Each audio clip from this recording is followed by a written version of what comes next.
ஐயனார் துணை சரியில்லை. அடுத்து வர எபிசோட்ல அரிசி இருந்துட்டு சேரனுக்கு ஃபோன் பண்ணி சந்தாவை கூட்டிகிட்டு போகிறதுக்காக ஊரில் இருந்து மாமா பையன் அதுக்கப்புறம் சொந்தக்காரங்கெல்லாம் சென்னைக்கு வந்துட்டு தான் எனக்கு கால் பண்ணி சொல்லிட்டாங்க.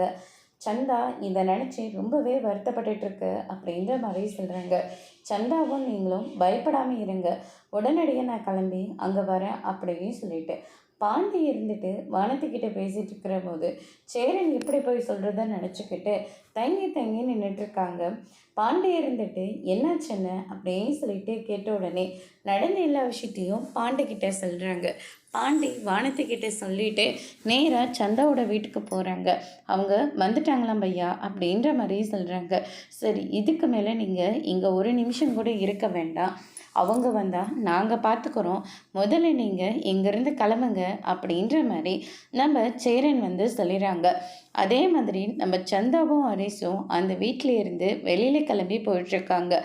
ஆப்போசிட்டில் ஒரு ஆட்டோவில் அவங்க சொந்தக்காரங்க எல்லாம் வந்துக்கிட்டு இருக்காங்க. இன்னொரு பக்கம் நம்ம வானத்தை பல்லவனும் என்னாச்சோ ஏதாச்சோன்னு சொல்லிட்டு அவங்களும் பின்னாடியே வந்துக்கிட்டு இருக்காங்க. இந்த பக்கம் நம்ம சேரனும் பாண்டியும் அவங்க வந்தால் நம்ம பார்த்துக்கலான்னு சொல்லிட்டு வெயிட் பண்ணிட்டு இருக்கிற போது ஆட்டோவில் இறங்குறத நம்ம சந்தா வந்து பார்த்துடுறாங்க. பார்த்த உடனே பயங்கரமாக ஷாக் ஆகுறாங்க.